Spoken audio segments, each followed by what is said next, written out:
नमस्कार दोस्तों, ज्ञान होना चाहिए यूट्यूब चैनल पर आप सुन रहे हैं जैस्मीन की कहानियाँ। नमस्कार साथियों, ज्ञान होना चाहिए यूट्यूब चैनल पे आप सभी का बहुत बहुत हार्दिक अभिनंदन है। आज जो कहानी मैं आपके सामने लेके आई हूँ उसका शीर्षक है हार की जीत। एक बार की बात है, एक गांव में छोटा सा एक मंदिर था जो कि गांव की छोर पे बना था। उसमें एक साधु महाराज पूजा अर्चना करते और वहीं मंदिर के बरामदे में अपना जीवन यापन करते, वहीं सोते। भक्तजनों के आने पे मंदिर को खोलना, उसकी साफ सफाई करना और जो प्रसाद भक्तगण चढ़ा के जाते उसके सहारे जीवन यापन करना और हर तरह से सेवा भाव से उपदेश देना, बहुत अच्छी तरीके से गांव वालों से मिलना जुलना। और जब पूजा अर्चना समाप्त होती तो बाहर मंदिर के सीढ़ियों पे बैठ के बरामदे के पास उनसे बातें करना और अच्छी अच्छी उनको उपदेश देना, उनकी सारी समस्याएं सुनना। गांव वाले भी साधु महाराज को बहुत प्यार करते थे और हर तरह से उनका ख्याल रखते थे। उनकी देखभाल के लिए भी आते जाते थे कि किसी बात की साधु महाराज को परेशानी ना हो। इस तरह से दिन अच्छे गुजर रहे थे। साधु महाराज यूं तो गरीब थे, उनके पास इस मंदिर के अलावा कोई ठिकाना ना था, ना कोई दौलत थी और ना कोई रिश्तेदार था। गांव वाले ही उनका सब कुछ थे, लेकिन उनके पास एक ऐसी नायाब चीज थी जो पूरे गांव और इलाके में ना थी। साधु महाराज को उस पे बहुत घमंड भी था और बहुत प्यार भी था। वो था उनका बहुत प्यारा एक घोड़ा जो कि बहुत बरस से उनके साथ रहता था और दोनों में बहुत प्यार और दोस्ताना था। मंदिर के बगल में साधु महाराज ने एक अस्तबल बना दिया था जिसमें उनका प्यारा घोड़ा रहता था। वो अपने हाथ से अस्तबल की सफाई करते, घास काट के अपने हाथ से लाते, अपने घोड़े को खिलाते और बहुत दुलार करते, उसकी पीठ पे प्यार से हाथ फेरते, उसके माथे को चूमते। घोड़ा भी बहुत प्यार से और आदर से अपने मालिक के कंधे पर सर रख देता और चमकीली आंखों से उनकी तरफ देखता, जैसे कह रहा हो कि मालिक आप बहुत अच्छे हो। दोनों लोग बहुत प्यार करते थे और एक दूसरे की मूक भाषा को बहुत अच्छे से समझते थे, प्यार का इजहार भी समझते थे और एक दूसरे की भावनाओं को भी। इस तरह से बहुत बरस बीत गए और दोनों में प्यार बढ़ता गया। साधु महाराज उस घोड़े को लेके रोज सुबह और शाम लंबी सैर पे जाते थे और घोड़ा बहुत दूर दूर तक अपने मालिक को घुमा के लाता, बहुत अच्छी अच्छी जगहों पे। घोड़े की चाल देखकर साधु महाराज का दिल खुशी से नाचने लगता, क्योंकि एक तो वो बहुत खूबसूरत था, फिर उसकी चाल भी बहुत अच्छी थी। इस तरह से दोनों के दिन बहुत हंसी खुशी बीत रहे थे। एक बार साधु महाराज सैर पर निकले। घोड़ा बहुत मस्तानी चाल में चलता जा रहा था, दौड़ रहा, कभी रुक रहा, कभी अपनी चाल में चल रहा। इस तरह से साधु महाराज को अपनी पीठ पे बैठा के बहुत दूर निकल गया कि सामने से एक आदमी आता दिखाई दिया। साधु महाराज ने कोई चिंता नहीं करी, वो घोड़े को लेकर ऐसे ही चलते रहे, दौड़ाते रहे।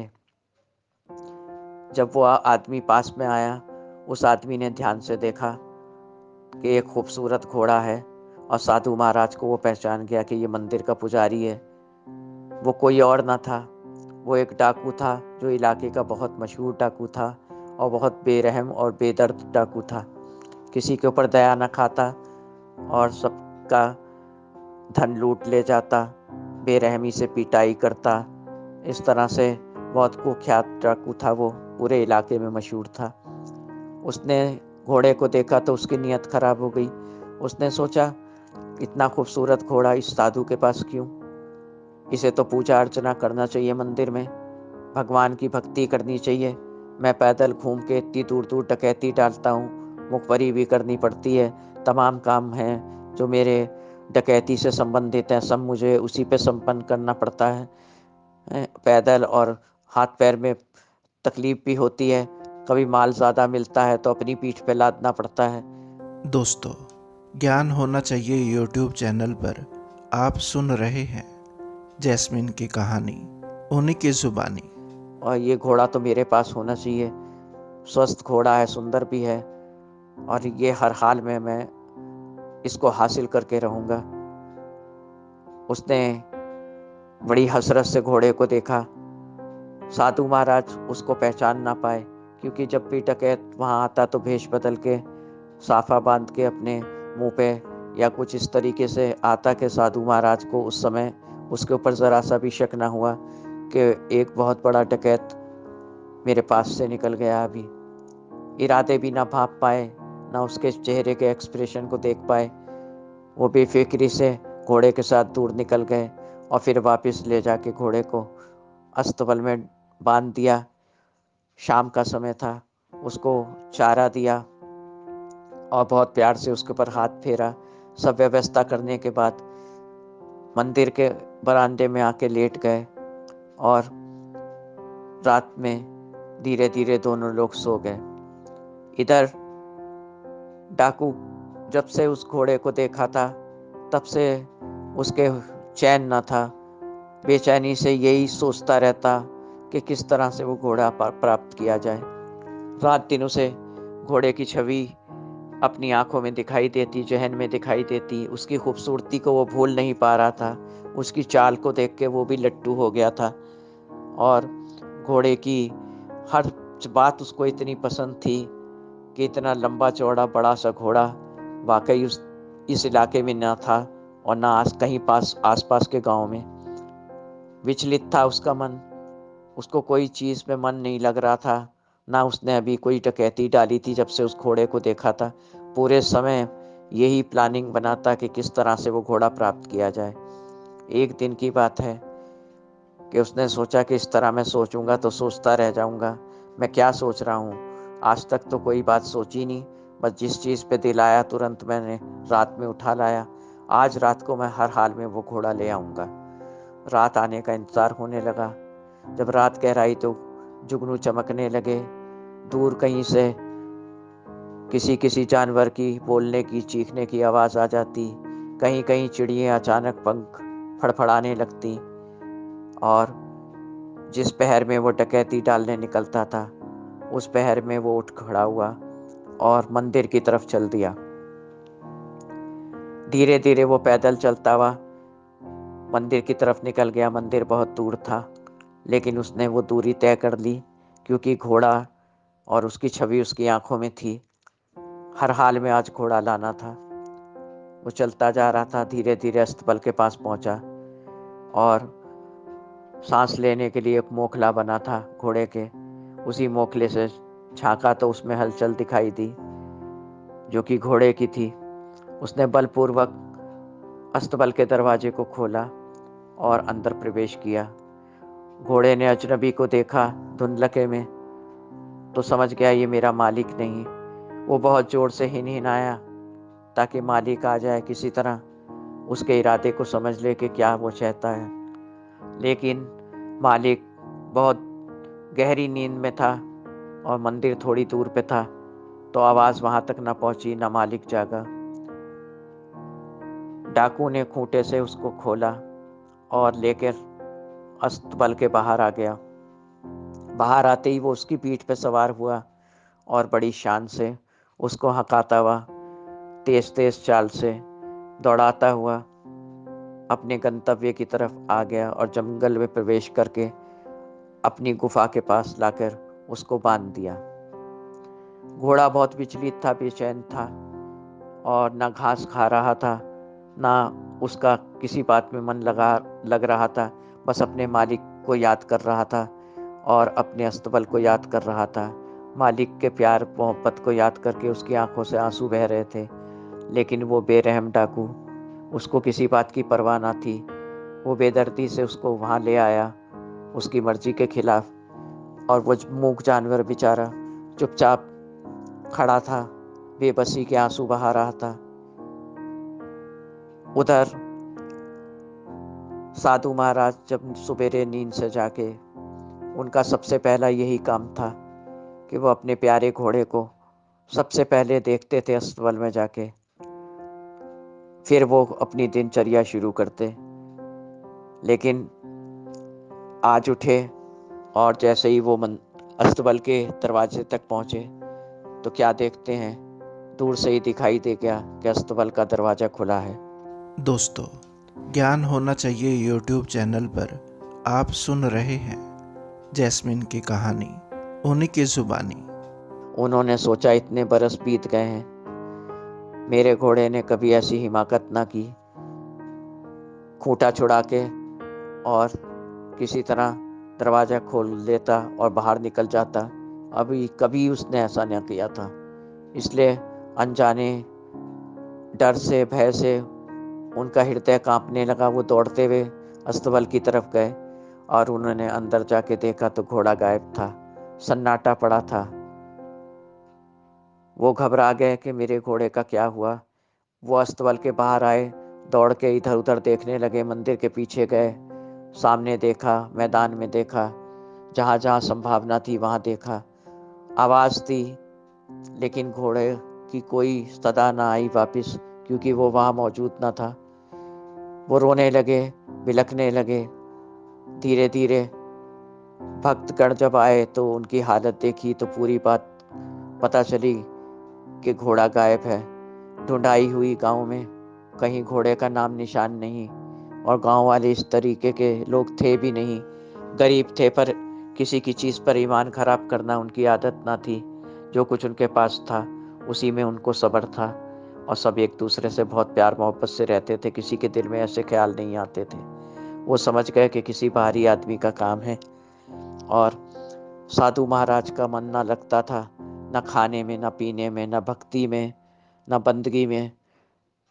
सब भक्तगण उनकी हालत देखकर बेहाल थे कि क्या होगा अब। धीरे धीरे साधु महाराज को समझाना शुरू किया। एक के बाद एक दिन बीतने लगे, घोड़े का कहीं अता पता न था, और साधु महाराज बहुत उदास रहने लगे। भक्ति में धीरे धीरे मन लगाने लगे, लेकिन मन विचलित था।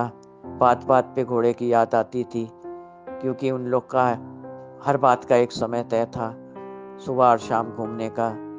सुबह हर हाल में जाते थे तो अपने हाथ से साफ सफाई करने का, और घोड़े के साथ कब जो है उसे घास देनी है, कब घोड़े के साथ घूमना है, हर बात तय थी। हर बात पे घोड़े की याद आना लाजमी था। उधर घोड़ा भी बेचैन था अपने मालिक के बिना। इधर उधर देखता रहता, रास्तों की तरफ निहारता रहता, किसी तरह मेरा मालिक मुझे ढूंढता हुआ यहाँ आ जाए, मुझे छुड़ा ले जाए। और वो डाकू शान के साथ जहां मर्जी आती, डाकू लेके उसको उसकी पीठ पे बैठकर घोड़े को ले जाता, डकैतियां डालता, गलत काम करने के लिए घोड़े का इस्तेमाल करता।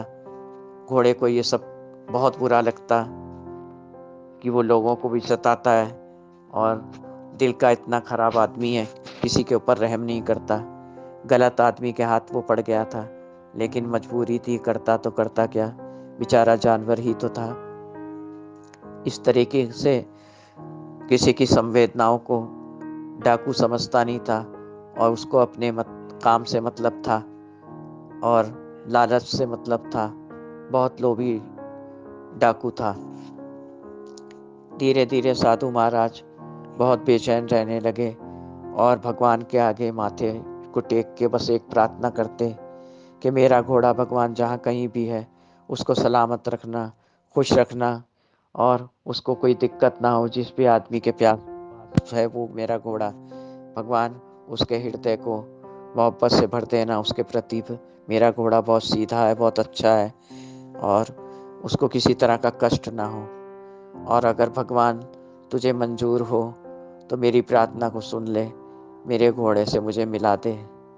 दिल से की गई दुआएं अर्श पे जाकर रंग लाती हैं। ये दुआ, प्रार्थना, विनती, बंदगी जो साधु महाराज रोज करते थे, आज भी उन्होंने हाथ जोड़कर प्रार्थना मांगी अपने घोड़े के लिए कि हो सके तो मुझे उससे मिला दे। वो दुआ शायद कबूल हो गई थी, क्योंकि डाकू का दिल बेचैन होने लगा। आज पहली बार उस घोड़े को ध्यान से देखा तो देखा खूंटे से बंधा है, आंसू बह रहे हैं लेकिन घास खा नहीं रहा है। पहले से बहुत कमज़ोर हो गया था। जितना खूबसूरत वो लगता था पहले, कमज़ोर होने के कारण उसकी खूबसूरती भी खो रही थी। आंखों का तेज भी कम हो गया था। उसकी हालत जर्जर हो रही थी। डाकू को लगा मुझे ऐसा नहीं करना चाहिए था। ये मेरे पास अगर रहा ज़्यादा दिन जी नहीं पाएगा। मेरे ऊपर इसको चुराने का पाप तो लगा ही है, इसके मर जाने का पाप भी मुझ पर ही लगेगा। ग्लानि से उसका मन भर गया। उसने सोचा हर हाल में आज मैं ये घोड़ा वापस कर दूंगा। दोस्तों, ज्ञान होना चाहिए यूट्यूब चैनल पर आप सुन रहे हैं जैस्मिन की कहानी, उन्हीं की जुबानी। साधु के पास इसके अलावा था ही क्या? न भाई, न बहन, न दौलत, न मकान, न कुछ और। यही घोड़ा उसका सब कुछ था। दोस्त, रिश्तेदार और बहुत प्यार करते थे दोनों आपस में। मैंने ये ठीक नहीं किया और उसको पछतावा होने लगा। अंतरात्मा से आवाज़ आई कि ठीक कर रहे हो, इसको वापस कर दो, इसको इसके मालिक से मिला दो, इसी में तुम्हारी भलाई है। उसने उस आवाज़ को दिल से कबूल किया। रात होने का इंतज़ार करने लगा। रात गहराती गई, जुगनू चमक रहे थे। दूर कहीं से जानवर की बोलने की आवाज़ आ रही थी। रह रह के कोई पक्षी जंगल में पंख फड़फड़ाता। इस तरह जंगली माहौल के बीच में डाकू उठा और धीरे से खूंटे से जानवर को खोला और घोड़े की पीठ पर सवार होके मंदिर की तरफ तेजी से उसको दौड़ाने लगा। अपने पहचाने हुए रास्तों पर घोड़ा तेजी से दौड़ रहा था। उसको भी कुछ अंदाज़ा हो रहा था कि शायद ये मेरी मंजिल मुझे मेरे मालिक तक पहुंचा दे। जाने पहचाने रास्ते हैं, इस पर तो मैं आया करता था अपने मालिक के साथ। खुशी का सा एहसास होने लगा दिल में, लेकिन मूक प्राणी था, किसी से कैसे अपने उद्गार पेश करता। खामोश सा चलता रहा। आखिर मंदिर आया और उसने उसको अस्तबल में ले जाकर बांध दिया। डाकू को एक अलग सी अनजानी खुशी सी महसूस हुई दिल में। पहली बार जिंदगी में एक अच्छा नेक काम किया था। अंतरात्मा भी प्रफुल्लित हो रही थी। खुशी से उसका रोम रोम अनजानी सी खुशी से भर उठा था। खूंटे से उसको बांधकर अच्छी तरह से डाकू ने दरवाज़ा बंद किया और धीरे धीरे पैदल अपने गुफा में लौट गया जंगल में। इधर साधु महाराज का रोज़ का काम था कि जब घोड़ा था तब भी और जब वो बिछड़ गया था तब भी उसके अस्तबल में नियमित रूप से जाते थे और उस जगह को निहारते जहाँ वो खड़ा रहता था। हर बात उनकी आंखों में तैर जाती। याद करके वो रोज़ आंसू बहाते थे, लौट आते थे। आज भी जब वो गए तो घोड़े का अस्तबल का दरवाज़ा उनको बंद दिखा। जिस दिन से घोड़ा उनका बिछड़ा था तो वो दरवाज़ा ऐसे ही खुला था, उन्होंने बंद ना किया था। ना जाने क्यों ऐसे ही छोड़ दिया था। आज उनको बंद लगा तो उन्होंने सोचा कि ये हवा से तो बंद हो नहीं सकता, ये कैसे बंद है, क्या है। उन्होंने तेज़ी से चलना शुरू किया और दरवाजे को जब खोला अस्तबल के, देखा सामने उनका प्यारा घोड़ा खड़ा था। दौड़ के अपने घोड़े से लिपट गए, जार जार रोने लगे और घोड़ा भी उनके कंधे पर सर रख के आंसू बहा रहा था। हृदय विदारक रूप से दोनों गले मिल रहे थे। दर्दनाक समा सामने था और स्नेहिल भाव से दोनों एक दूसरे के गले लिपट रहे थे, प्यार कर रहे थे। दोनों दोस्त आपस में मिल गए। प्यार से बार बार साधु महाराज उसके माथे को चूमते, गले पे हाथ फेरते, पीठ पे हाथ फेरते, बार बार उसकी तरफ निहार रहे थे और उससे कहने लगे, तू मुझे छोड़ के कहाँ चला गया था? देख मैं कितना अकेला हो गया था, मैं तुझे कितना याद करता था। देख मेरी मोहब्बत तुझे खींच लाई, भगवान ने प्रार्थना सुन ली मेरी, तुझसे मिला दिया, आज मैं बहुत खुश हूँ। और उधर डाकू जब छोड़ के घोड़े को वापस अपनी गुफा में गया, उसको एक असीम खुशी का अनुभव हुआ अपने दिल में। पहला नेक काम करके आया था। दोस्तों, ज्ञान होना चाहिए यूट्यूब चैनल पर आप सुन रहे हैं जैस्मिन की कहानी, उन्हीं की जुबानी। रात से बहुत खुश था और खुशी के मारे आज सो भी ना पाया था। न जाने उसका हृदय कैसे परिवर्तित हो गया। उसको बहुत हल्कापन महसूस हो रहा था कि आज मैंने जो काम किया वो बहुत अच्छा है और मैंने फालतू में बहुत से लोगों को ऐसे ही सताया है। काश मैं इतनी ज़्यादती ना करता किसी गरीब के साथ। पता नहीं मैंने कितने लोगों का दिल तोड़ा है। यही सब वो सोचता रहा, उसकी आंख लग गई और वो सो गया। इस तरह साधु महाराज को अपने दोस्त का मिलन बहुत अच्छा लगा। दोनों पहले की तरह सुखपूर्वक रहने लगे, खुशी खुशी। गांव में जब पता चला कि उनका प्यारा साथी उनको मिल गया है तो सब देखने के लिए आए, साधु महाराज को बहुत बधाइयाँ दी और सब बहुत खुशी से पहले की तरह रहने लगे जैसे पहले रहते थे। साथियों, ये एक कहानी मात्र है लेकिन हमको बहुत बड़ा सबक देती है कि किसी की इंसान की कितनी भी अच्छी चीज़ हो, कीमती चीज़ हो, सस्ती चीज़ हो या कैसी भी चीज़ हो, हमें कभी लालच नहीं करना चाहिए।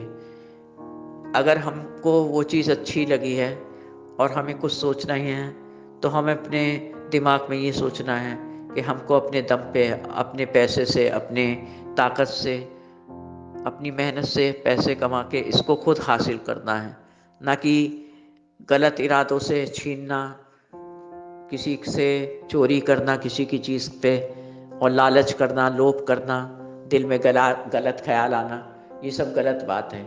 इस तरह से हमको कभी नहीं करना चाहिए क्योंकि हम नहीं जानते कौन किस हालात में किसके सहारे जी रहा है। इसलिए अपने हृदय को बहुत ही साफ और बहुत ही पवित्र विचारों से रखना चाहिए। चाहे किसी की कितनी भी कीमती और अच्छी चीज़ को देखें, कभी लालच नहीं करना चाहिए। यही इंसानियत हमको सिखाती है और यही अच्छे लोग, हमारे गुरुजन और हमारे बड़े लोग हमको समझाते हैं कि ये गलत बात है। अपने हाथों पे, अपने मनोबल पे भरोसा कीजिए और जो कुछ भी आपको, किसी की भी कोई चीज़ अच्छी लगती है तो आप उसका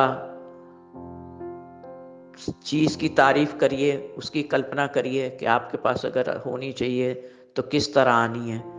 वो रास्ता जो गलत दिशा में जाता है उसको कभी नहीं अपनाना चाहिए। यही संदेश देती है ये कहानी। जैसे कि डाकू ने जोर ज़बरदस्ती से हासिल तो कर लिया वो घोड़ा, लेकिन बाद में उसकी खुद की अंतरात्मा ने उसको धिक्कारा और ईश्वर ने उसका हृदय परिवर्तन किया। आके पछतावे की वजह से उसको बहुत अपने ऊपर ग्लानि भी हुई और घोड़े को वापस कर दिया। अगर हमारे साथ भी ऐसा कुछ होता है और हम किसी के साथ गलत करके किसी बात के लिए पछताते हैं तो साथियों, कभी कभी बहुत देर हो चुकी होती है, क्योंकि किसी को नुकसान पहुंचा के कोई भी इंसान कभी खुश नहीं रह सकता। इंसान के भी दिल में दो तरह की आवाज़ें आती हैं। एक होती है जो गलत काम के लिए उस्काती है, एक होती है बहुत धीमी आवाज़ होती है, लेकिन वो अच्छी ज़िंदगी जीने के लिए, अच्छी बातें बताने के लिए हमको उत्साहित करती है। लेकिन वो आवाज़ बहुत धीमी होती है, हम सुन के भी अनसुना कर देते हैं और जो चीज़ आसानी से हासिल हो, चाहे वो ज़बरदस्ती हो, हम उसी रास्ते पे जाना पसंद करते हैं। ये गलत है। हमको किसी का दिल तोड़ के, सता के, किसी के आंसू बहाने से कुछ भी हासिल नहीं होगा। खुद बेचैनी होगी और कुछ हमारे साथ खुद भी इससे बड़ा गलत हो सकता है।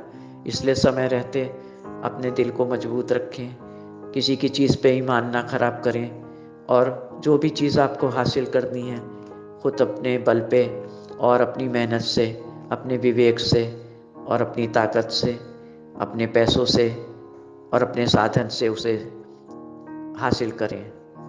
दोस्तों, ज्ञान होना चाहिए यूट्यूब चैनल पर आप सुन रहे हैं जैस्मिन की कहानी, उन्हीं की ज़ुबानी। दोस्तों, मेरी कहानी यहीं ख़त्म होती है। अगर आपको मेरी कहानी अच्छी लगी हो तो प्लीज़ इसे लाइक करें, सब्सक्राइब करें। आपके लिए मेरी यही प्रार्थना है, आप लोग हमेशा खुश रहें, आबाद रहें, आपको ऊपर वाला दीर्घायु दे, समस्त खुशियों से आपका दामन भरा रहे और एक खुशनुमा एहसास के साथ हमेशा आप तरोताज़ा रहें, आपका स्वास्थ्य अच्छा रहे और आने वाले दिनों में आपके दिल में, दिमाग में, घरों में हर तरफ उजियारा ही उजियारा हो, खुशियाँ ही खुशियाँ बिखरी रहें और जो कुछ भी आप अपनी दुआओं में मांगते हैं, दिल में सोचते हैं, आपकी जो भी मुरादें हैं, ऊपर वाला आपकी हर खुशी को, मुरादों को पूरा करे और आप एक अच्छी ज़िंदगी को गुज़र बसर करें, यही मेरी कामना है। इसी के साथ मैं इसको ख़त्म करती हूँ। आपकी अपनी जैस्मीन। नमस्कार। दोस्तों, आशा करता हूँ कि ये कहानी आपको पसंद आई होगी। वीडियो को लाइक और चैनल को सब्सक्राइब ज़रूर करें। धन्यवाद। आपका अपना संसार। नमस्कार।